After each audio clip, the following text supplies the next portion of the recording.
Okay, the third verse is here. All things are possible if you can believe. And that Jesus said in Mark chapter 9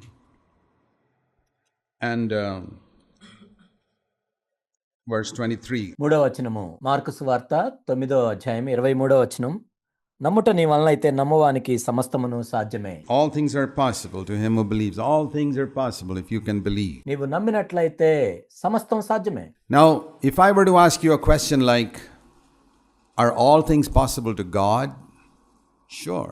నేను ఒక ప్రశ్న అడిగినట్లయితే దేవునికి సమస్తము సాధ్యమేనా అని అడిగినట్లయితే అవును అని మనం చెప్తాం. Jesus said that in Matthew 19. With God nothing is impossible. మత్తయి సువార్త 19వ అధ్యాయంలో యేసుక్రీస్తు ప్రభువారు చెప్పారు, దేవునికి అసాధ్యమైనది ఏదీ లేదు. By the way, how many of you know, just in passing, in what context did Jesus say nothing is impossible? నేను మామూలుగా అడుగుతున్నాను, చెప్పండి, ఏ సందర్భంలో యేసుక్రీస్తు ప్రభువారు దేవునికి అసాధ్యమైనది ఏదీ లేదని చెప్పారు? Is it jumping 10 feet, high jump record, or long jump 35 feet? 10 అడుగులు హై జంప్ చేయటమా, 35 అడుగులు లాంగ్ జంప్ చేయటమా? దేని గురించి? Is that what he was saying, or what was he talking about? దేని గురించి ఆయన చెప్తున్నారు? Making $1 billion or rupees or $1 trillion rupees? $1 billion సంపాదించటమా, $1 trillion సంపాదించటమా? In what context did he say, with God nothing is impossible? I'll tell you in Matthew 19. ఏ సందర్భంలో దేవునికి అసాధ్యమైనది లేదు అని ప్రభు చెప్పారు? మత్తయి సువార్త 19వ అధ్యాయం. He told a rich young ruler, go and sell all that you have and come and follow me. యవనస్తుడైన ధనవంతుడైన అధికారికి యేసు ప్రభు చెప్పారు, నీ ఆస్తిని అంతా అమ్మి బేదలకు ఇచ్చి నన్ను వెంబడించమని చెప్పారు. He was not willing to do that. And then Jesus turned to his disciples and said in verse 23, it's very hard for a rich man to enter the kingdom of heaven. అప్పుడు ఆ వ్యక్తి వ్యసనపడి వెళ్ళిపోగా తన శిష్యుల వైపు చూసి యేసుక్రీస్తు ప్రభువారు ఈ విధంగా చెప్పారు 23వ వచనంలో, ధనవంతుడు పరలోక రాజ్యంలో ప్రవేశించుట దుర్లభము. It's easier for a camel to go through the eye of a needle than for a rich man to enter the kingdom of God. The disciples heard this, they were astonished. ఇదిగాక ధనవంతుడు పరలోక రాజ్యంలో ప్రవేశించుట కంటే సూది బెజ్జంలో ఒంటె దూట సులభమని మీతో చెప్పుచున్నాను. శిష్యులు ఈ మాట విని మిక్కిలి ఆశ్చర్యపడెను. You mean someone who's rich can't enter God's kingdom? Then who can be saved? అంటే మరి ధనవంతుడు పరలోక రాజ్యంలో ప్రవేశించలేకపోతే మరి ఎవరు రక్షణ పొందగలరు? Now, you see, the world is full of people who like to act poor. ఈ లోకంలో చాలా మంది పేదవాళ్ళుగా నటించే వాళ్ళు ఉంటారు. If I were to ask you privately, are you rich? I think most of you will say, no, I'm not rich, I'm poor. నేను వ్యక్తిగతంగా మీ దగ్గరికి వచ్చి మీరు ధనవంతులు అంటే లేదు నేను పేదవాడిని అంటాం. This is the hypocrisy that fills Christians. క్రైస్తవుల్లో నింపబడే వేషధారణ ఇది. If I were to ask a person in the slums in Bangalore, what do you think of all these people who meet in CFC? Are they rich or poor? He'll say, Brother Zach, are you joking? మురికివాడల్లో ఉన్న వాళ్ళ దగ్గరికి నేను వెళ్ళి సిఎఫ్సిలో వస్తున్న వీళ్ళందరూ పేదవాళ్ళ ధనవంతులా అని అడిగితే వాళ్ళు ఏమంటారంటే, జాక్ గారు మీరేంటి జోకులు వేస్తున్నారా అంటారు. Every single one of them is rich. వాళ్ళందరూ ధనవంతులే కదా అంటారు. But you don't believe that, do you? కానీ మీరు ధనవంతులని మీరు నమ్మట్లేదు కదా. That's your pride. But you know what the disciples felt? We're rich. మీరు గర్విష్ఠులు కాబట్టి మీకు అలా అనిపిస్తుంది. కానీ శిష్యులు ఏమనుకున్నారు తెలుసా? అయ్యో మనం ధనవంతులమే కదా అనుకున్నారు వాళ్ళు. You know, I've got fishing, I've got a net, and I've got a home, I've got various things. They were not hypocrites and humbugs like a lot of people today. నేను చేపలు పడుతున్నాను, నాకు వల ఉంది, ఇల్లు ఉంది, అవి ఉన్నాయి, ఇవి ఉన్నాయి, మనం ధనవంతులే కదా అని వాళ్ళు అనుకుంటున్నారు. ఈనాడు చాలా మంది వేషధారులాగా వాళ్ళు లేరు. And that's why they got salvation. అందుకే వాళ్ళు రక్షణ పొందారు. They were not hypocrites, you know, like a lot of people, oh, brother, I'm poor, I'm not rich. చాలా మంది వేషధారులాగా సహోదరుడా నేను ఎంతో పేదవాడిని, నేను ధనవంతుని కాదు అని నటించట్లేదు. Go to God and say, I'm rich, Lord. You've blessed me so fantastically. దేవుని దగ్గరికి వెళ్ళి చెప్పు, ప్రభువా నువ్వు నన్ను ఎంతగానో ఆశీర్వదించాను, ఎంతో ధనవంతుణ్ణి. And in that context, you will see how difficult it is for you to be saved. ఆ సందర్భంలో మిమ్మల్ని మీరు పెట్టుకొని చూసినట్లయితే మీరు రక్షణ పొందటం ఎంత కష్టమో చూడండి. And enter God's kingdom. దేవుని రాజ్యంలోనికి ప్రవేశించటం. You don't think so, right? Because you say, oh, that verse doesn't apply to me. మీరు అలా అనుకోవట్లేదు కదా, ఈ వచనం నాకు అన్వయించబడదు అని మీరు అనుకుంటున్నారు. When you read a verse like, it's hard for a rich man to enter the kingdom of God, you skip over that verse and say, oh, that doesn't apply to me. I want to tell you, every single one of you, it does apply to you. ధనవంతుడు పరలోక రాజ్యంలో ప్రవేశించుట దుర్లభము అని చెప్పినప్పుడు ఈ వచనం నాకు అన్వయించబడదు అని మీరు అనుకుంటున్నారు. కానీ నేను మీతో చెప్పేది ఏంటంటే మీలో ప్రతి ఒక్కరికి ఈ వచనం అన్వయించబడుతుంది. Go and ask anybody who lives in the slum in Bangalore if that verse doesn't apply to you. It does. కాబట్టి బెంగళూరులో ఉన్న మురికివాడల్లోకి వెళ్ళి మీరు ఈ వచనం మీకు అన్వయించబడుతుందో లేదో అడగండి. మీలో ప్రతి ఒక్కరికి ఇది అన్వయించబడుతుంది. But when was the last time you admitted it? కానీ ఎప్పుడు మీరు ఇలా తెలుసుకున్నారు చివరిసారిగా? Did you ever in your life admit that you're a rich man? మీ జీవితంలో ఒక్కసారైనా మీరు అలా అనుకున్నారా నేను ఎంతో ధనవంతుడని? Tell me honestly, did you ever once in your life admit that you were a rich person? మీరు యథార్థంగా చెప్పండి, మీ జీవితంలో ఒక్కసారైనా నేను ధనవంతుణ్ణి అని మీరు కనుక్కున్నారా? No, the devil fooled you with your hypocrisy. మీ వేషధారణతో అపవాది మిమ్మల్ని మోసం చేశాడు. Admit it today and say, Lord, I'm a rich person. ఈ రోజు మీరు ఒప్పుకోండి, ప్రభువా నేను ధనవంతుణ్ణి. I'm talking about earthly things. I'm not talking about spiritual things. Don't spiritualize it. నేను భూ సంబంధమైన వాటి గురించే చెప్తున్నాను, ఆత్మ సంబంధమైన వాటి గురించి చెప్పట్లేదు. మీరేదో వాటిని ఆత్మీయంగా మార్చొద్దు.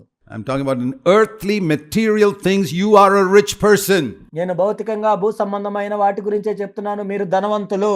And it is difficult for you to enter the kingdom of God. These poor disciples didn't say, oh, thank God, that doesn't apply to us. మీరు పరలోక రాజ్యంలో ప్రవేశించుట దుర్లభము.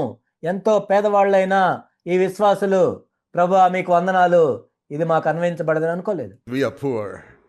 మేము పేదవాళ్ళం అని వాళ్ళు అనుకోలేదు. They were not hypocrites. They may have had many weaknesses, but they were not humbugs and hypocrites. వాళ్ళు వేషధారులు కాదు. వాళ్ళకి ఎన్నో బలహీనతలు ఉండొచ్చు, కానీ వాళ్ళు వేషధారులు కాదు. They said, Lord, that applies to us also. We are also rich compared to a lot of these beggars. Think of blind Bartimaeus. ప్రభువా ఇది మాకు కూడా అన్వయించబడుతుంది. చాలా మంది పేదవాళ్లతో, భిక్షగాళ్లతో, గుడ్డివాడైన బర్తలోమయ్య వీళ్ళందరితో పోల్చుకుంటే మేము కూడా ధనవంతులమే. And Peter says, I am far richer than blind Bartimaeus. Look at the beggars on the street. గుడ్డివాడైన బర్తలోమయ్య కంటే, వీధుల్లో తిరిగే భిక్షగాళ్ళ కంటే నేనెంతో ధనవంతుడు అనుకున్నాడు పేతురు. Aren't you richer than them? వాళ్ళకంటే మీరు ధనవంతులు కాదా? It was their honesty that saved them, and it is your dishonesty and hypocrisy that leaves you in your sin unsaved. వారి యొక్క యథార్థతే వాళ్ళని రక్షించింది. మీ యొక్క వేషధారణ, మీ యొక్క యథార్థత లేని తనమే మీరు పాపంలో కొనసాగించేటట్లు చేస్తుంది. Go to God and say, Lord, I'm a rich man, and you said it is very difficult for rich people to enter the kingdom of God. దేవుని దగ్గరికి వెళ్ళి చెప్పండి, ప్రభువా ధనవంతుడు పరలోక రాజ్యంలో ప్రవేశించడం దుర్లభమని మీరు చెప్పారు, నేను ధనవంతుడినే. And it's easier for a camel to go through the eye of a needle than for a rich man to enter the kingdom of God. ధనవంతుడు పరలోక రాజ్యంలో ప్రవేశించుట కంటే సూది బెజ్జంలో వంటి దూరుట సులభమని ప్రభు చెప్పారు. Then the disciples said, who can be saved? Have you ever said that, Lord? Can I be saved, Lord? I'm a rich man.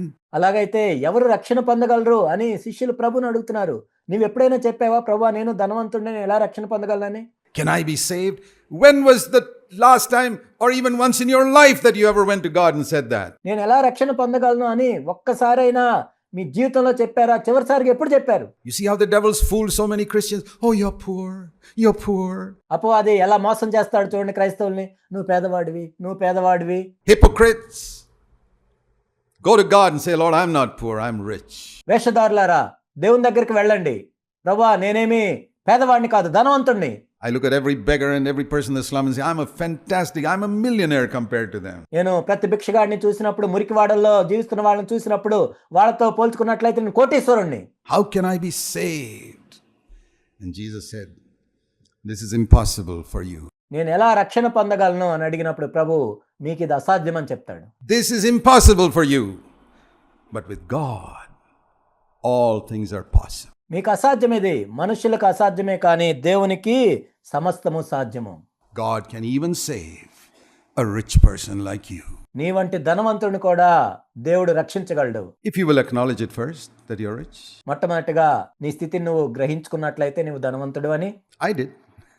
And he has saved me. నేను గ్రహించాను, దేవుడు నన్ను రక్షించాడు. I tell you, he has saved me. నాకు తెలుసు ఆయన నన్ను రక్షించాడు. And I experience the joy of it continuously. I'm a very, very happy person. నాకు నిరంతరం సంతోషం ఉంది. నేను ఎంతో సంతోషంగా ఉన్నాను. When I see so many miserable faces, I say, I wonder whether these people are saved or not. ఎంతో మంది దిగులుగా పెట్టుకున్న మొఖాలను చూసి అసలు వీళ్ళు రక్షణ పొందారా లేదా అని నేను చూస్తూ ఉంటాను. Salvation brings joy. రక్షణ అనేది ఆనందాన్ని తీసుకొని వస్తుంది. And perhaps you're not saved because you never admitted that you're a rich person. నీవు ధనవంతుడు అని నీవు గ్రహించలేదు కాబట్టి బహుశా నువ్వు ఇంకా రక్షించబడలేదేమో. You kept on fooling yourself. I'm poor, I'm poor, I'm poor, I'm poor, I'm poor. నేను పేదవాడిని అని నిన్ను నువ్వు మోసం చేసుకుంటూ ఉన్నావు. Expecting other people to give you handouts, etc. వేరే వాళ్ళు ఏమైనా బహుమానాలు ఇస్తారేమో అని చూస్తూ ఉన్నావు. Dear brother, but it's not only God. It says all things are possible to the one who believes. ఇది కేవలం దేవునికి సాధ్యము మాత్రమే కాదు, కానీ ఎవరైతే నమ్ముతారో వారికి కూడా సాధ్యమే. Faith is such an important thing. విశ్వాసం అనేది ఎంతో ప్రాముఖ్యమైన విషయం. Without faith, it is impossible to please God. And that's another thing we have stressed in this church. విశ్వాసం లేకుండా దేవునికి ఇష్టడుగా ఉండటం అసాధ్యము. ఈ విషయాన్ని ఈ సంఘంలో అనేక సార్లు నొక్కి చెప్తూ ఉన్నాం. Not faith for material things first, but faith for spiritual riches. భూ సంబంధమైన వాటి గురించిన విశ్వాసం కాదు కానీ మొట్టమొదటిగా ఆత్మ సంబంధమైన విషయాల గురించిన విశ్వాసం. Faith, first of all, for forgiveness of sins. And మొట్టమొదటిగా పాప క్షమాపణ గురించిన విశ్వాసం. Jesus has forgiven him when he says, I will not remember your sins anymore. నీ పాపములను ఇక ఎన్నటికి నేను జ్ఞాపకం చేసుకోను అని దేవుడు చెప్పినప్పుడు దాని యందు విశ్వాసం ఉంచటం. He means it. I believe it. దేవుడు చెప్పిన ప్రతి మాట అర్థవంతంగా ఉంటుంది, దాన్ని నేను నమ్ముతున్నాను. I don't live, there's tremendous sorrow in my life for all the wicked things I did in my life, but there's no, haunting guilt. Oh. నా జీవితంలో నేను చేసిన దుష్టక్రియలను బట్టి నాకు దుఃఖం ఉంటుంది కానీ అవి నన్ను వెంటాడటము, దేవుడు నన్ను క్షమిస్తాడని అని అనుకోవటము, అపరాధ భావము అవే ఉండదు. Fear. Can I come before God? Will the devil get a hold of me because what I did 20 years ago or what I did yesterday? నేను దేవుని సన్నిధిలోనికి రాగలనా అని అపవాది నన్ను వెంటపడుతూ ఉంటాడా? నేను 20 సంవత్సరాల క్రితం చేసిన దాన్ని బట్టి లేక నిన్న చేసిన దాన్ని బట్టి. If I have confessed, forsaken, walked in the light, నేను నా పాపాలను ఒప్పుకొని విడిచిపెట్టి వెలుగులో నడుస్తూ ఉన్నట్లయితే, of course I can take advantage of God's mercy, but the Bible says there's forgiveness with him that he may be feared. Psalm 130. అయితే దేవుని యొక్క కనికరాన్ని నేను అలసుగా తీసుకోవచ్చు. కీర్తనలు 130లో ఉన్నట్లుగా తన యందు భయభక్తులు గల వారి ఎడల ఆయన క్షమాపణ ఉంటుంది.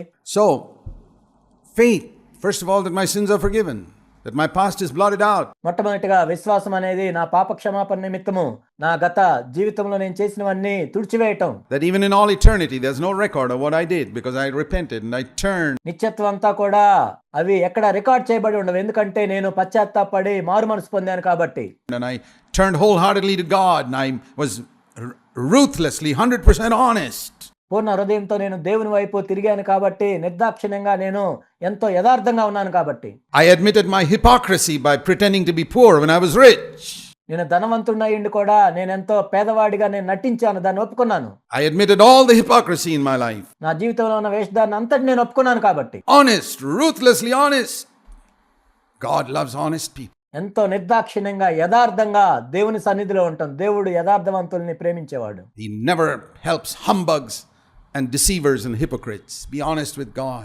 మోసగాళ్ళని వేషధారుల్ని దేవుడు ఎప్పుడు కూడా క్షమించడు. దేవుని సన్నిధిలో ఎప్పుడు యథార్థంగా ఉండాలి. That's the first thing. And then faith that whatever God has promised in his word, I will get. అది మొట్టమొదటిగా విశ్వాసం కలిగి ఉంటాం. రెండోది ఏంటంటే దేవుడు తన వాక్యంలో ఏదైతే వాగ్దానం చేశాడో అవన్నీ ఇస్తాడు అంటానికి. You can't get a son when you're 100 years old like Abraham because God didn't promise it to you.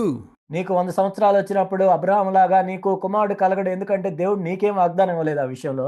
No. You can't pull down the walls of a city like God promised Joshua. లేదు, యెహోషువ ఏ విధంగా అయితే ఒక పట్టణపు గోడలను కూల్చాడో నువ్వు కూల్చలేవు. But I'll tell you what you can do, what he has promised to you. కానీ దేవుడు నీకు ఏదైతే వాగ్దానం చేశాడో అవి నువ్వు చేయగలవు. Romans 6:14, sin will not rule over you. రోమీయులకు రాసిన పత్రిక 6వ అధ్యాయం 14వ వచనం, పాపము నీ మీద ప్రభుత్వం చేయనేరదు. That's not for Abraham, that's for you and me. అది అబ్రహాముకి ఇచ్చింది కాదు, అది నీకు ఇచ్చింది, నాకు ఇచ్చింది. Very clear. Why go to Deuteronomy and say he'll make you rich? Why go to those promises given to Israel? ఎంతో స్పష్టంగా ఇవ్వబడింది. నువ్వు ద్వితీయోపదేశ కాండంలోకి వెళ్ళి నేను నిన్ను ధనవంతుడిగా చేస్తాననే వాగ్దానాన్ని ఎందుకు నువ్వు అడగటం? అది ఇశ్రాయేలుకి ఇచ్చిన వాగ్దానం. Why not come to the promises given to the church? Sin will not rule over you. సంఘానికి ఇచ్చిన వాగ్దానాలు మనం ఎందుకు చూడకూడదు? పాపం నీ మీద ప్రభుత్వం చేయనేరదు అని. He has broken down the dividing wall so that he can make you one.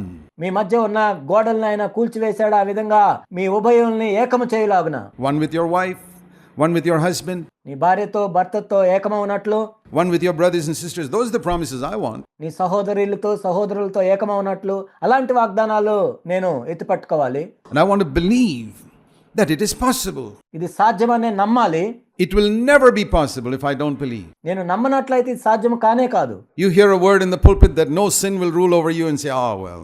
ప్రసంగ వేదిక మీద నుంచి నువ్వు ఈ మాట విన్నప్పుడు ఏ పాపము నీ మీద ప్రభుత్వం చేయనేరదు అని విన్నప్పుడు ఆహా ఇలా అవుతుందా? It applies to some people, it doesn't apply to me. Well, I tell you, it doesn't apply to you because you don't believe it. ఇది కొంతమందికే సాధ్యము, ఇది మనకి అన్వయించబడదులే అని నువ్వు అనుకున్నట్లయితే నేను చెప్తున్నా అది కొంతమందికే పనిచేస్తుంది, నీకు పనిచేయదు. Or you say, well, I've been a slave to this for so long, even Almighty God can't deliver it.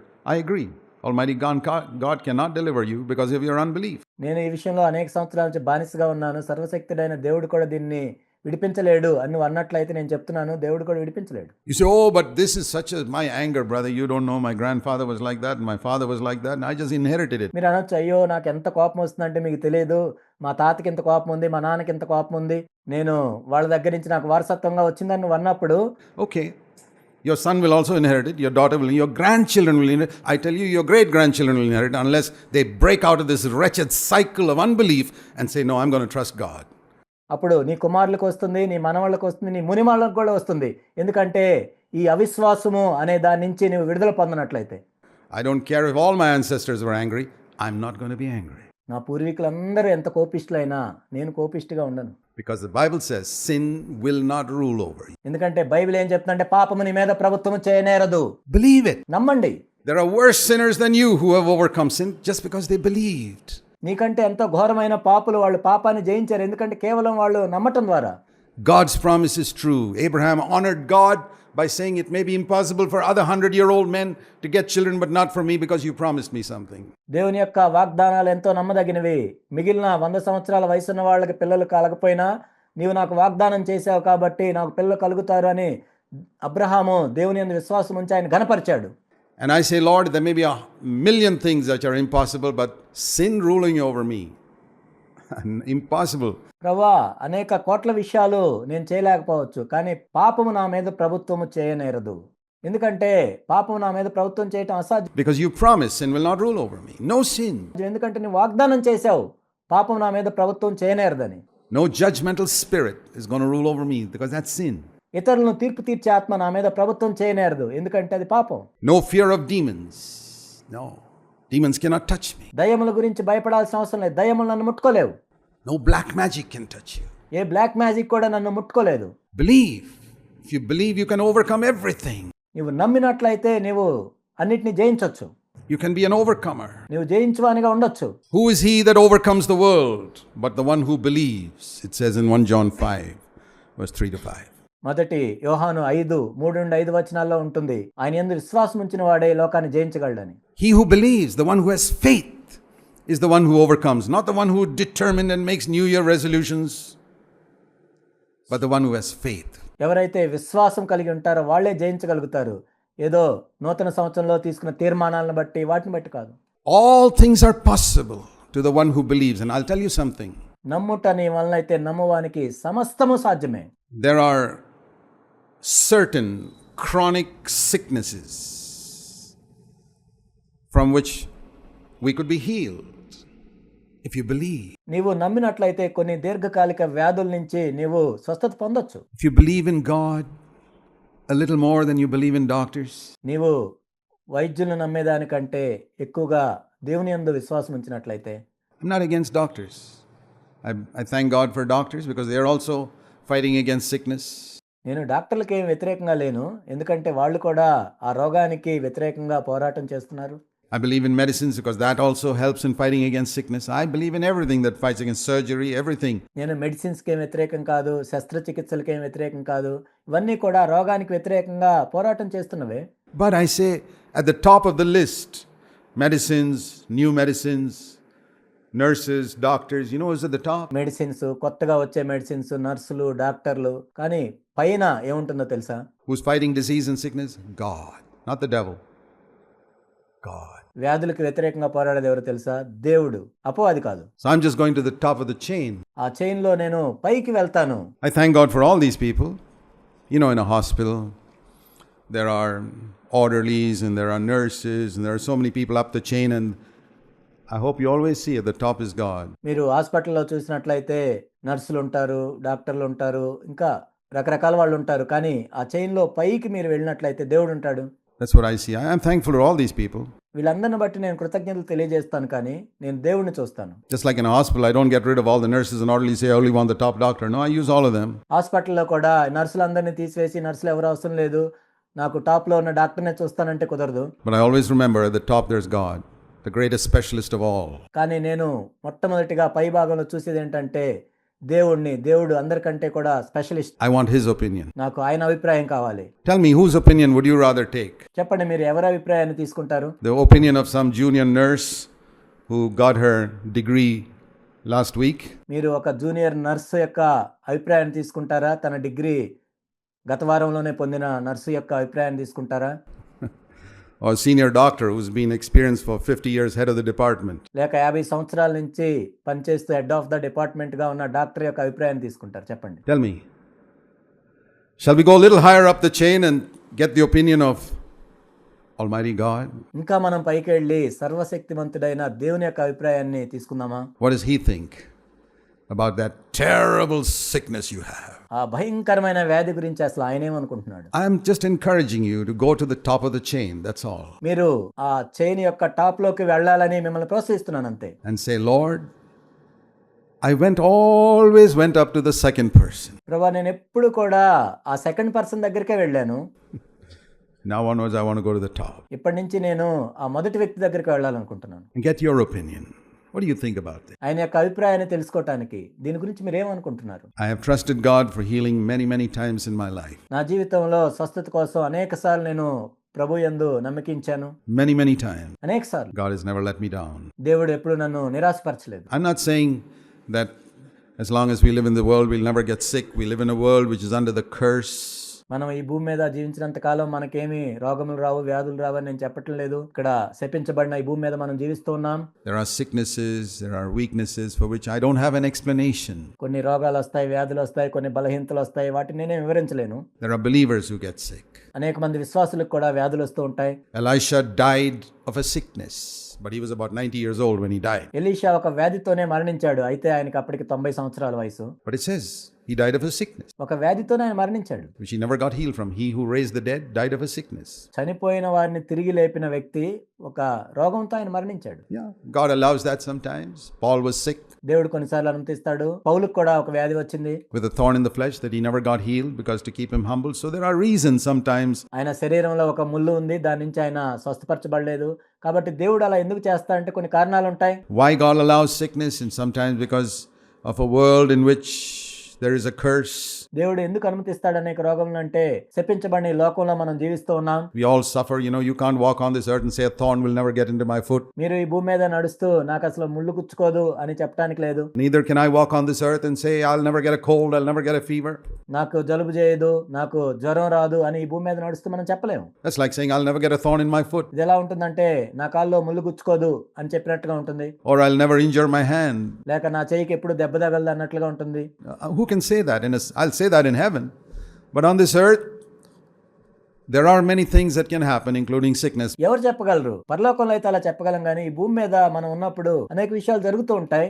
But I say when that comes, go to the person at the top of the chain. కానీ ఆ విధంగా జరిగినప్పుడు ఆ chain లో మొట్టమొదటిగా ఎవరున్నారు ఆయన దగ్గరికి వెళ్ళు. Access that person first. God, Jesus. ముందుగా ఆ వ్యక్తితో మాట్లాడు, దేవునితో, యేసుక్రీస్తు ప్రభుతో మాట్లాడు. And say, Lord, touch me. ప్రభువా నన్ను ముట్టండి. Here's my life, Lord. Here's my body. I only want to do your will. ప్రభువా ఇది నా శరీరం, ప్రభువా ఇది నా జీవితం, మీ చిత్తం మాత్రమే నెరవేర్చగోరుచున్నాను. All things are possible if you can believe. I'm just asking you to consider the possibility. నమ్ముట నీ వలన అయితే నమ్మువానికి సమస్తము సాధ్యమే. అది సాధ్యమో కాదో మీరు చూడండి అని నేను చెప్తున్నాను. That you may have missed something in your life because you didn't believe. మీరు నమ్మలేదు కాబట్టి బహుశా మీ జీవితంలో మీరు కొన్ని కోల్పోయి ఉండొచ్చు. That's one of the greatest fears I have. Lord, if I stand before you one day and you tell me there was something I wanted to give you, my son, all your life on earth, but I couldn't give it to you. నాకు కలిగి ఉన్న భయాల్లో ఒక గొప్ప భయం ఏంటంటే, నేను దేవుని సన్నిధిలో నిలబడ్డప్పుడు దేవుడు నాతో ఈ విధంగా అనకూడదు, ఈ భూమి మీద నీవు ఉన్నప్పుడు నేను నీకు అనేక విషయాలు ఇవ్వాలనుకున్నాను కానీ ఇవ్వలేకపోయాను అని చెప్పకూడదు. Because you wouldn't believe me. ఎందుకంటే నువ్వు నమ్మలేదు కాబట్టి. And the Lord turns around and says, look at this man. He didn't have half the Bible knowledge you had. ఆ తర్వాత ప్రభు ఇంకొక వ్యక్తిని చూపించి, ఈ వ్యక్తిని చూడు, నీకు ఉన్న బైబిల్ నాలెడ్జ్ లో సగం కూడా లేదు ఈయనకి. But he had faith in me.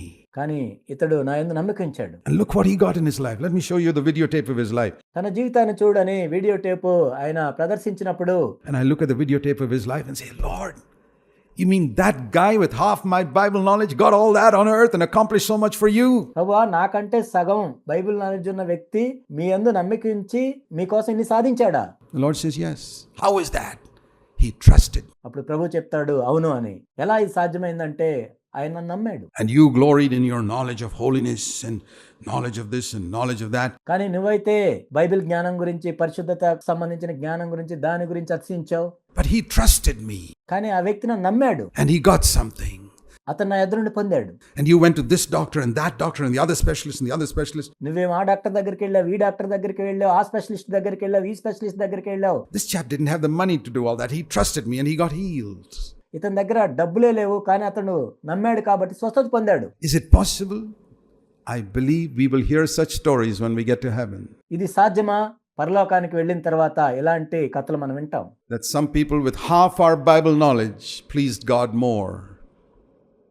Because without faith, it is impossible to please Him.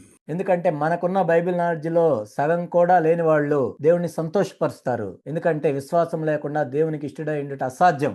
All your Bible knowledge will not please God if you don't have faith. నీకు విశ్వాసం లేనట్లయితే నీకున్న బైబిల్ నాలెడ్జ్ అంతా కూడా దేవుడిని నేను సంతోషపరచలేదు. The whole purpose of the Bible is not to give us knowledge, is to faith comes by hearing, is to make us trust God more. Bible యొక్క ఉద్దేశం అంతా కూడా మనకి బైబిల్ నాలెడ్జ్ సంపాదించుకోవాలని కాదు, కానీ దేవుని యందు విశ్వాసం ఉంచాలని, వినుట వలన విశ్వాసం కలుగును, దేవుని యందు నమ్మిక ఉంచాలని. The reason we are not holier is not because you're not more determined or disciplined or no. It's because you don't trust that He will write His laws in your heart and mind. నీవెందుకు ఇంకా ఎక్కువ పరిశుద్ధంగా లేవు అంటే నువ్వేదో క్రమశిక్షణ కలిగి లేవనో, తీర్మానం తీసుకోలేదనో కాదు. ఆయన తన ధర్మ విధులను నీ హృదయంలో రాస్తానని చెప్పినప్పుడు నమ్మలేదు. I thank God for the day which came in my life when I discovered that the new covenant was trusting God that He would overcome. క్రొత్త నిబంధన గురించిన ప్రత్యక్షత నాకు కలిగినప్పుడు నేను ఎంతో సంతోషించాను. అదేంటంటే ఆయన నా యందు ఉండి ఆయన జయిస్తాడు అనే సత్యాన్ని నేను తెలుసుకున్నప్పుడు. As I opened myself to Him, He would kill the giants in Canaan. నా హృదయం ఆయనకి తెరిచినప్పుడు కనాన్లో ఆజానుబాహులను ఆయన చంపేస్తాడు. And give me the strength to do it, even though they looked so mighty. వారిని చంపేయడానికి కావాల్సిన శక్తిని ఇస్తాడు. చూడటానికి వాళ్ళు ఎంత ఆజానుబాహుల్లాగా ఉన్నప్పటికీ He would overcome fear, He would overcome sin, He would overcome everything. ఆయన భయాన్ని జయిస్తాడు, పాపాన్ని జయిస్తాడు, సమస్తాన్ని జయిస్తాడు. Trust Him. ఆయన యందు విశ్వాసం ఉంచడం ద్వారా. Okay. Another verse here is God gives His grace only to the humble, a very important verse. ఇంకొక వచనం ఏంటంటే దేవుడు దీనులకు కృప అనుగ్రహించును. ఇది ఎంతో ప్రాముఖ్యమైన వచనం. Grace is something more than mercy. కృప అనేది కనికరం కంటే కూడా ఎక్కువైనది. It's one step higher. They didn't have grace in the old covenant. It says grace came through Jesus Christ. అది ఒక అడుగు ఎక్కువలో ఉంటుంది. పాత నిబంధనలో కృప అనేది లేదు. కృప అనేది యేసుక్రీస్తు ప్రభు ద్వారా మాత్రమే కలిగింది. But grace is not available to all. కానీ కృప అనేది అందరికీ అందుబాటులో ఉండదు. It doesn't matter whether you're a believer or an unbeliever. There's an unchanging law of God, which is like the law of gravity. నువ్వు విశ్వాసమైనా అవిశ్వాసమైనా మార్పు చెందని దేవుని యొక్క నియమం ఒకటి ఉంటుంది, గురుత్వాకర్షణ శక్తి వలె. God resists the proud, but He gives grace to the humble. దేవుడు అహంకారులను ఎదిరించును, దీనులకు కృప అనుగ్రహించును. Right? Haven't we studied in physics all objects that are heavier than air drop? Which way do they go? భౌతిక శాస్త్రంలో మీరు చదవలేదా? గాలి కంటే బరువైనవన్నీ ఎలా వెళ్తాయి? Down. క్రిందకే వస్తాయి. How many of you studied physics? Hot air? Rises. Physics లో ఎంతమంది చదివారు? వేడి గాలి అనేది ఎక్కడికి వెళ్తుంది? పైకి వెళ్తుంది. You want a revision in physics? Hot air rises. Physics revision కావాలా మీకు? వేడి గాలి పైకి వెళ్తుంది. It's a law. అది నియమం. Hot air rises. It's like that. God gives grace to the humble. వేడి గాలి ఎప్పుడు పైకి వెళ్తుంది. దేవుడు దీనులకు కృప అనుగ్రహిస్తాడు. He exalts them. వారిని హెచ్చిస్తాడు. God resists the proud and pushes them down. దేవుడు అహంకారుల్ని ఎదిరించి వారిని క్రిందకి నెట్టివేస్తాడు. It's a universal law. ఇది సార్వత్రిక నియమం. It doesn't matter whether you're a believer or an unbeliever. నువ్వు విశ్వాసివా అవిశ్వాసి అన్నది కాదు ఇక్కడ. You know, it's like the law of gravity. Supposing you go to the top of this roof గురుత్వాకర్షణ శక్తి వలె ఉంటుంది. ఇక్కడ ఈ భవనం పైకి మీరు వెళ్ళారనుకోండి and say, hey, law of gravity, I am a believer in Jesus' name. ఓ గురుత్వాకర్షణ శక్తి చూడు, నేను యేసు నామములో విశ్వాసం ఉంచుతున్నాను. I defy you. I'm going to jump down. కాబట్టి ఇప్పుడు నేను క్రిందకు దూకి నువ్వు లేవని నిరూపిస్తాను. No, I'm not going to jump down. I'm going to fly off from this roof. When you take a step, the law of gravity is not bothered whether you're a believer or not a believer. నేనేమి క్రింద పడను, నేను పైకి ఎగురుతాను అని నువ్వు అన్నప్పుడు గురుత్వాకర్షణ శక్తి ఏమి నువ్వు విశ్వాసివా అవిశ్వాసివా అని చూడదు అది. He says, my law operates the same. I don't care what name you have, how many years you've been a part of CFC, makes no difference. I pull you, and even if you try to fly off from CFC's roof, you get pulled down. నా నియమం అయితే ఇదే. నీ పేరు ఏదైనా లేకపోతే నువ్వు సిఎఫ్సికి ఎన్ని సంవత్సరాల నుంచి వస్తున్నా, నువ్వు సిఎఫ్సి రూఫ్ మీద నుంచి క్రిందకు దూకినా నా నియమం ప్రకారమే నేను అనుసరిస్తాను. It's a law. ఇది నియమం. And it doesn't matter whether you're a believer or an unbeliever. If you're proud, God will resist you. నీవు అవిశ్వాసివైనా విశ్వాసివైనా నీవు గర్విష్ఠుడిగా ఉన్నట్లయితే దేవుడు నిన్ను ఎదిరిస్తాడు. It doesn't matter who you are. It doesn't matter, Lord, I've been a believer 46 years. You're going to resist me if I'm proud. Oh yes, it's a law. నువ్వెవరివని కాదు, ప్రభువా 46 సంవత్సరాల నుంచి నేను విశ్వాసిగా ఉన్నాను, నేను గర్విష్ఠుడిగా ఉంటే ఎదిరిస్తావా? అవును, ఎదిరిస్తాను. Hot air rises. వేడిగాలు ఎప్పుడు పైకి వెళ్తుంది.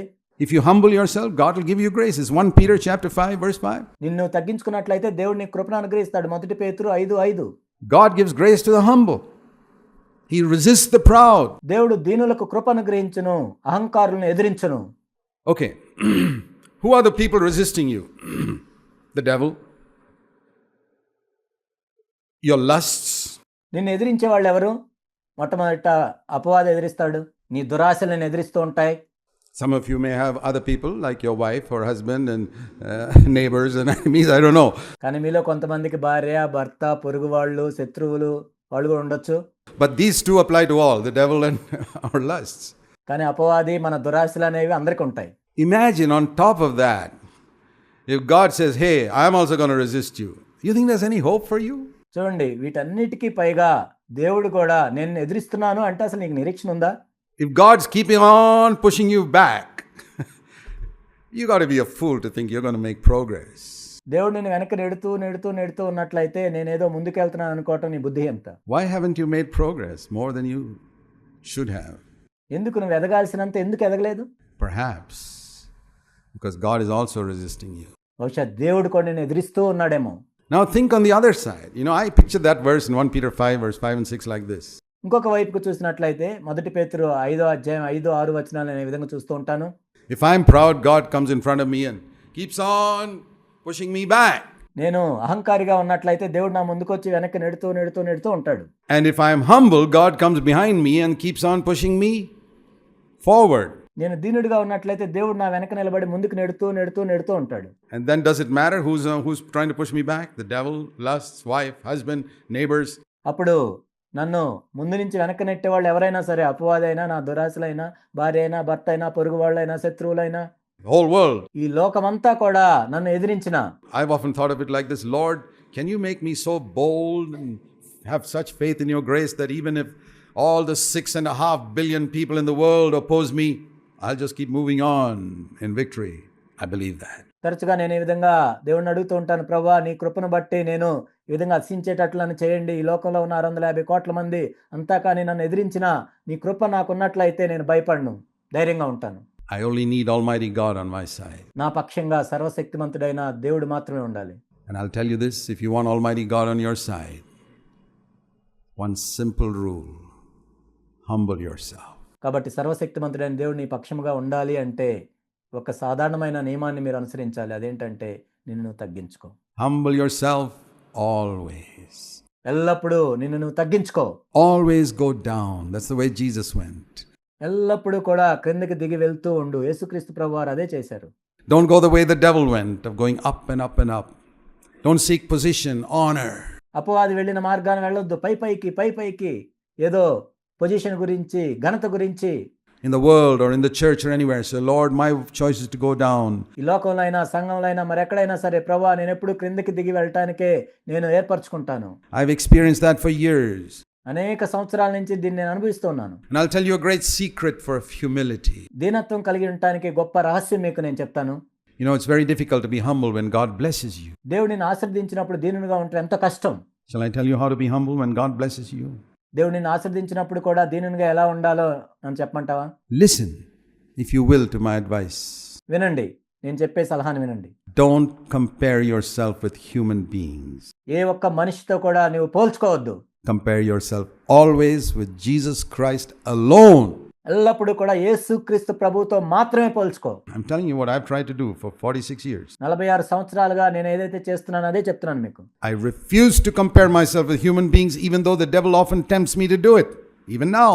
నేను మనుషులతో పోల్చుకోవటం అనేది ఎప్పుడు తిరస్కరిస్తూ ఉంటాను. అపవాది ఎప్పుడు కూడా ఆ విధంగా శోధిస్తూ ఉంటాడు ఇప్పటికి కూడా. I discipline myself to compare myself with Jesus Christ. నేను మనుషులతో పోల్చుకోవటం అనేది శోధన వచ్చినప్పుడు వెంటనే నన్ను నేను క్రమశిక్షణలో పెట్టుకుంటాను. యేసుక్రీస్తు ప్రభువుతో పోల్చుకుంటూ ఉంటాను. I cannot run this race looking at you or anybody else. I can only run this race looking at Jesus. నేను ఈ పరుగు పందాన్ని నిన్ను చూసే ఇంకొకరిని చూసే పరిగెత్తలేను. కేవలం యేసుక్రీస్తు ప్రభువును మాత్రమే చూస్తూ పరిగెత్తగలను. Then I'll run, otherwise I'll have resistance because I look at somebody who's worse than me and I say, "Oh, thank God, I'm not like him." అప్పుడు మాత్రమే నేను పరిగెత్తగలను. లేనట్లయితే వేరే వాళ్ళని చూసి నాకంటే తక్కువగా ఉన్న వాళ్ళని చూసి నేను అలా లేను అనుకోవచ్చు. I look at somebody in another denomination who doesn't have the light we have. "Oh, thank God, Lord, I'm not like those people there." వేరే డినామినేషన్లో ఉన్న వాళ్ళని చూసి మనంత వెలుగు లేని వాళ్ళని చూసి ప్రభువా మీకు వందనాలు నేను అలా లేను అనుకోవచ్చు. And I become a Pharisee immediately. వెంటనే నేను పరిసయ్యునిగా మారిపోతాను. Or I look at somebody who's way ahead of me, I get discouraged. "Oh God, I can't be like him." లేనట్లయితే నాకంటే ఎంతో ముందుగా ఉన్న వాళ్ళని చూసి అయ్యో నేనేంటి అలా లేనని నిరుత్సాహపడటం.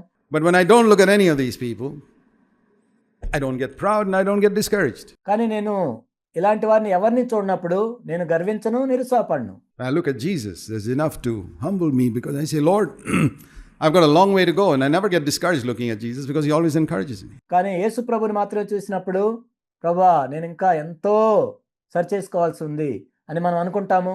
అయితే యేసుక్రీస్తు ప్రభువారిని చూసి ఎప్పుడు మనం నిరుత్సాహపడం. ఎందుకంటే ఆయన ఎప్పుడు కూడా మనం ప్రోత్సహిస్తూ ఉంటాడు. He said, "I'm going to help you to be like me."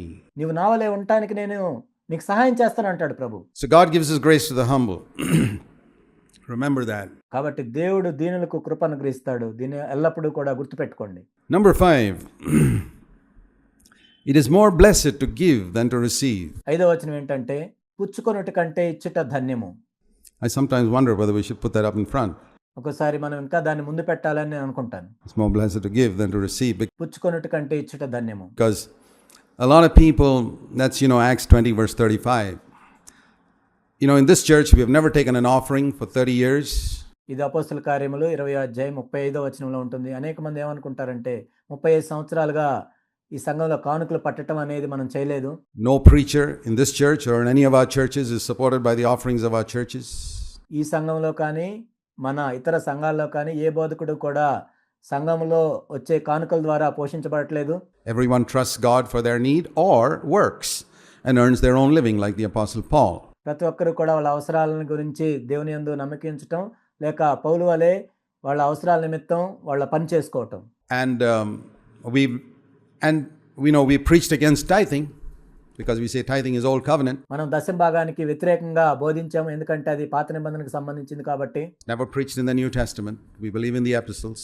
కొత్త నిబంధనలో ఎక్కడా కూడా దశమ భాగం అనేది బోధించబడలేదు. మనము పత్రికల్లో వాటిలో చూసినట్లయితే. We're not old covenant Christians, but we have preached giving. మనం పాత నిబంధన క్రైస్తవులం కాదు, కానీ ఇవ్వటం గురించి మనం బోధించాం. Which actually is more difficult than tithing. నిజానికి దశమ భాగం కంటే ఇవ్వటం అనేది ఎంతో కష్టమైనది అది. I'll prove that to you. Supposing God says, choose one of these two.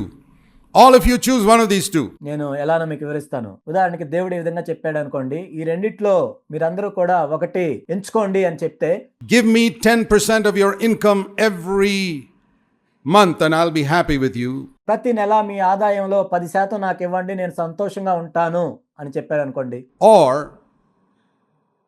give me your eyes every day that you never look at or read anything that displeases me. లేక ప్రతిరోజు మీ కళ్ళు నాకు ఇవ్వండి, మీరు చూసేది కానీ చదివేది కానీ నాకు సంతోషంగా లేనిది ఏది చేయకూడదు. Give me your tongue every day that you never speak a word that displeases me to your husband or wife or neighbor any day. మీ నాలుక ప్రతిరోజు నాకు ఇవ్వండి, మీ భార్యతో కానీ మీ భర్తతో కానీ పొరుగు వాళ్ళతో కానీ నాకు సంతోషంగా లేని మాట ఏది మాట్లాడకూడదు. Give me your hands that you never do any sin with your hands. ఈ రోజు నుంచి కూడా మీ చేత్తో ఏ పాపము చేయకూడదు, మీ చేతులు నాకు ఇవ్వండి. From this day onwards you never do anything wrong. That your feet, give me your feet that you never go anywhere where I don't want you to go. మీ చేత్తో ఏ పాపము చేయకూడదు, మీ కాళ్ళు నాకు ఇవ్వండి, నేను వెళ్ళొద్దు అన్న ప్రదేశానికి మీరు వెళ్ళకూడదు. Give me your passions that you don't have any passions which are outside of devotion to me. మీ తృష్ణ, మీ ఆశయాలన్నీ నాకు ఇవ్వండి, దేవుని చిత్తానికి వెలుపల మీకేవి అలాంటివి కలిగి ఉండకూడదు. And you'll say, Lord, here's your 10%. Just leave me alone. అప్పుడు మీరేమంటారంటే, ప్రభా మీ 10% మీరు తీసుకోండి, నన్ను విడిచిపెట్టండి. It's far easier. నిజానికి అది ఎంతో సులభం. It's far easier to tithe దశమ భాగం ఇవ్వటం ఎంతో సులభం than to give what Jesus asks us to give. యేసుక్రీస్తు ప్రభు అడిగేది ఇవ్వటం ఎంతో కష్టము. I beseech you, brethren, by the mercies of God, Romans 12:1, present your bodies. రోమా 12:1 మనం చూసినట్లుగా మీ శరీరమును సజీవ యాగముగా సమర్పించుకొనుడి. Your eyes, your hands. మీ కళ్ళు, మీ చేతులు, Give everything to God. సమస్తము దేవునికి అర్పించండి. And when you have given your body to God, నీ దేహాన్ని నీవు దేవునికి ఇచ్చిన తర్వాత, which is the most precious thing, other little things like our time, అదెంతో ప్రశస్తమైంది. ఆ తర్వాత చిన్న చిన్న విషయాలు, మన సమయం, our money, you say, Lord, it's yours. మన డబ్బు, ప్రభువా ఇవన్నీ నీవే, Tell me how to use it. And God won't say, give it all away వీటిని ఎలా ఉపయోగించుకోవాలో చెప్పు అన్నప్పుడు అవన్నీ నాకు ఇచ్చేయని దేవుడు చెప్పడు. and live on the streets. No, He never said that to me for 46 years. వెళ్ళి వీధుల్లో నివసించనేం చెప్పడు. 46 సంవత్సరాలుగా ప్రభు నాకు అదేం చెప్పలేదు. He takes care of us. ఆయన మన గురించి పట్టించుకుంటాడు. But I'm not possessive. కానీ వాటిని నేను కలిగి ఉండను. I don't want to be calculating. నేనేదో లెక్క పెట్టుకునే వాళ్ళగా ఉండను. Okay, let me give you an English class now. We finished physics.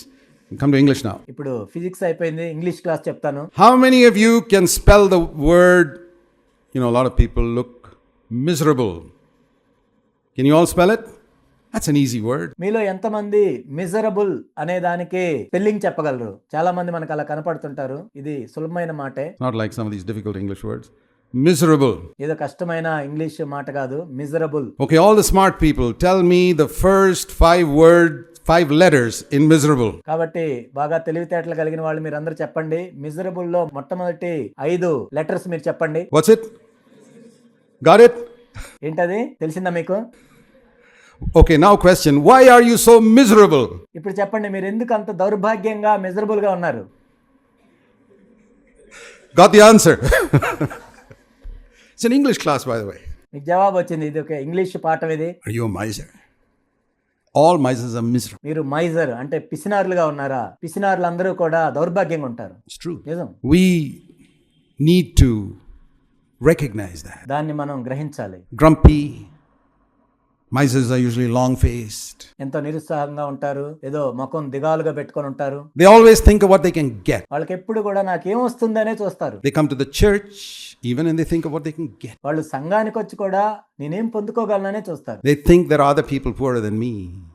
Other people who are more needy than me. What can I get? నాకన్నా పేదవాళ్ళు ఉన్నారు అని వాళ్ళ గురించి పట్టించుకోరు, కానీ నాకేం వస్తుందనే చూస్తారు. Somebody gives me a gift. Oh, wonderful. ఎవరైనా వారికి బహుమతి ఇచ్చినప్పుడు ఆహా ఎంత అద్భుతంగా ఉందనుకుంటారు. It may be far more than I need. But let me keep it. నా అవసరానికంటే కూడా ఎంతో పెద్దదై ఉండొచ్చు, అయినా నేనే ఉంచుకుంటాను. That's why you are miserable, right? అందుకే మీరు మిజరబుల్ గా అంటే దౌర్భాగ్యంగా ఉన్నారు. We got our English lesson right this morning. ఇప్పుడు మనకి ఇంగ్లీష్ పాఠం అయిపోయింది. Misers are miserable. పిసినారులు దౌర్భాగ్యంగా ఉంటారు. Okay. It's more blessed. What's the opposite of being miserable? Blessed by God. Happy. కాబట్టి దౌర్భాగ్యంగా ఉండడానికి వ్యతిరేకమైనది ఏంటి? దేవుని దగ్గర నుంచి ఆశీర్వాదం పొందటం, సంతోషంగా ఆనందంగా ఉంటాం. Blessed means happy. ఆశీర్వదించబడటం అంటే సంతోషంగా ఉంటాం. You can be happier if you learn to give to God. మీరు దేవునికి ఇవ్వటం నేర్చుకున్నట్లయితే మీరు సంతోషంగా ఉంటారు. Give your life, your time, your body, మీ జీవితాన్ని, మీ సమయాన్ని, మీ శరీరాన్ని ఇవ్వండి దేవునికి. your energy. మీ శక్తిని ఇవ్వండి. Primarily. Your money, give to the poor. ప్రాముఖ్యంగా దేవునికి ఇవ్వాలి. మీ డబ్బులు అయితే పేదవాళ్ళకి ఇవ్వండి. Give to those in need. We never ask in this church for anything. అవసరంలో ఉన్న వాళ్ళకి ఇవ్వండి. ఈ సంఘంలో మాకు ఇవ్వమని మేము ఎప్పుడు అడగలేదు. Because we don't trust you. We trust God. ఎందుకంటే మేము నమ్మేది మిమ్మల్ని కాదు, దేవుని నమ్ముతున్నాం. Who's more reliable, and as we honor him, we know he honors us. In 30 years we have never been in need. ఆయన ఎంతో నమ్మదగిన వాడు. ఆయన మనం గణపరిచినట్లయితే దేవుడు మనం గణపరుస్తాడు. 30 సంవత్సరాలుగా మేము ఎప్పుడు అవసరంలో లేము. Okay, the last verse, most important, 1 Corinthians chapter 11. I think it's verse 32, which says there on the right there, if we judge ourselves, we will not be judged. చివరిగా మనం చూద్దాం 1 కొరింథీ 11:31. అయితే మనల్ని మనం విమర్శించుకునే యెడల తీర్పు పొందకపోదుము. 1 Corinthians 11:31. That speaks of the final judgment. One day we're going to stand before the Lord And I want the Lord to say to me, there's no judgment for you. ఇది చివరి తీర్పు దినం గురించి చెప్తుంది. ప్రభు దగ్గర నేను నిలబడ్డప్పుడు నీకు ఎటువంటి తీర్పు లేదు అని ప్రభు దగ్గర నుంచి నేను వినాలనుకుంటున్నాను. Don't you want to hear those wonderful words when we stand before Christ? నేను క్రీస్తు ఎదుట నిలబడ్డప్పుడు ఈ అద్భుతమైన మాటలు మీరు వినాలనుకోవట్లేదా? There's no judgment for you, my son, my daughter. Zero. నా కుమారుడా, నా కుమార్తె, నీకు ఎటువంటి తీర్పు లేదు. Lord, how is that? ప్రభు, ఇది ఎలా సాధ్యం? How is it I'm going scot-free in the day of judgment? ఇది ఎలా సాధ్యం? తీర్పు దినాన నేను ఆ విధంగా విడుదల పొందటం. The Lord will say, because of my word which said, if you judged yourself rightly on this earth, you would never be judged. అప్పుడు ప్రభు ఏం చెప్తా అంటే, నేను నా వాక్యంలో ఇచ్చినట్లుగా నిన్ను నీవు విమర్శించుకునే ఎడల నీకు తీర్పు ఉండదు. You know what my goal is when I stand before the Lord? నా లక్ష్యం ఏంటో మీకు తెలుసా? నేను ప్రభు సన్నిధిలో నిలబడ్డప్పుడు Your turn will come, my turn will come. I picture this sometimes in my mind. నీ వంతు వస్తుంది, నా వంతు వస్తుంది. ఒక్కొక్కసారి నేను దాన్ని ఊహిస్తున్నప్పుడు Shut my eyes and picture the judgment seat of Christ, Jesus standing there and different ones being called. నా కళ్ళు మూసుకొని నేను చూస్తున్నప్పుడు క్రీస్తు తన న్యాయ సింహాసనం మీద కూర్చొని ఒక్కొక్కరిని పిలుస్తూ ఉన్నప్పుడు, and the Lord administering his judgment to each one of them, and here I am. ఇది ఎలా ఉంటుందంటే, ఇప్పుడు కోర్టులో నువ్వు నిలబడ్డప్పుడు మిగిలిన నేరస్తులందరినీ కూడా చెరసాల్లో వేశారు. ఇప్పుడు నువ్వు నిలబడ్డావు అక్కడ. You know, like you stand in a court and your turn is coming and all the criminals are being sent to jail and then your name is called. You wonder what this strict judge is going to do to you. And I stand before the Lord. Strict గా ఉండే న్యాయాధిపతి ఏం చేస్తాడో అని నువ్వు భయపడుతూ ఉన్నప్పుడు దేవుడు ఈ విధంగా చూసి, Hey, your record is clear. Nothing. Free. ఇదేంటి నీ రికార్డులో ఏమీ లేదు, నీవు విడుదల పొందావు. Wonderful. I want that. You know the way? దేవుడు అలా చెప్పాలని నేను అనుకుంటున్నాను. మీరు కూడా అలా కోరుకుంటున్నారా? If we judge ourselves, we will not be judged. మనల్ని మనమే విమర్శించుకునే యెడల మనము తీర్పు పొందకపోదుము. I believe that because it's God's word. నేను నమ్ముతున్నాను, ఎందుకంటే ఇది దేవుని వాక్యం. That's why for so many years I've said in this church, stop judging other people. అందుకే ఈ సంఘంలో నేను అనేక సార్లు చెప్పాను, ఇతరులను తీర్పు తీర్చడం మానివేయాలి. Because then you don't have enough time to judge yourself. నువ్వు అలా అందరికీ చేస్తుంటే నిన్ను నువ్వు విమర్శించుకోవటానికి నీకు సమయం ఉండదు. Okay? Judge not. తీర్పు తీర్చకుడి. Okay, now I'll tell you the reverse of that in Matthew 7:1. Do you want to be judged in the final day? మత్తయి సువార్త 7:1 ఉన్నట్లుగా దానికి వ్యతిరేకమైంది నేను చెప్తాను. చివరి దినమున నువ్వు తీర్పు పొందాలనుకుంటున్నావా? How many of you want to be severely judged in the final day? చివరి దినమున కఠినంగా తీర్పు పొందాలని మీలో ఎంతమంది అనుకుంటున్నారు మీరు? I'll tell you how to do it. Judge other people. అది ఎలా చేయాలో కూడా చెప్తాను. ఇతరులను మీరు తీర్పు తీర్చండి. Just spend your life passing your opinion about that person and that person and the other person and the other person and the other person and the other person. I guarantee I'll give it to you in writing. మీ జీవితాంతం కూడా ఆయన తీర్పు తీర్చడం, ఈయన తీర్పు తీర్చడం, ఆయన మీద అభిప్రాయం కలిగి ఉంటాం, ఇతని మీద అభిప్రాయం కలిగి ఉంటాం చేయండి, నేను రాసిస్తాను. Your judgment will be pretty severe when Christ comes. It says in James 2:13. యేసుక్రీస్తు ప్రభు వచ్చినప్పుడు మీ తీర్పు ఎంతో కఠినంగా ఉంటుంది. యాకోబు 2:13లో చెప్పబడినట్లుగా Judgment will be merciless to the one who has shown no mercy. కనికరము చూపించిన వాళ్ళకి తీర్పు కూడా కనికరం లేని తీర్పు వస్తుంది. So if you want to be judged, just spend your life as all the people in the world have spent it, judging others. మీరు తీర్పు తీర్చబడాలనుకుంటున్నారా? అలా అయితే మీరు కూడా ఈ లోకంలో ఉన్న వాళ్ళ వల్లే మీరు తీర్పు తీరుస్తూ ఉండండి. Passing their opinion, this person, that, open your mouth as much as you like and tell. వాళ్ళ మీద వీళ్ళ మీద అభిప్రాయాలు చెప్తూ ఉండండి, మీ నోరు తెరిచి తీర్పు తీరుస్తూ ఉండండి. This. I guarantee you'll be judged. ఆయన అలా, ఈయన ఇలా, ఈయన అలా అని చెప్తూ ఉండండి. నేను ఖచ్చితంగా మీకు చెప్తున్నాను, మీకు కఠినమైన తీర్పు వస్తుంది. The opposite is you'll never be judged. దానికి వ్యతిరేకమైనది ఏంటంటే మీకు తీర్పు తీర్చబడదు. If you say, Lord, I've finished with this wretched habit of judging others, I'm going to judge myself from now on. ప్రభువా, ఇప్పటి నుంచి ఈ దౌర్భాగ్యమైన చెడ్డ అలవాటు నేను మానేస్తున్నాను, నన్ను నేను విమర్శించుకుంటాను.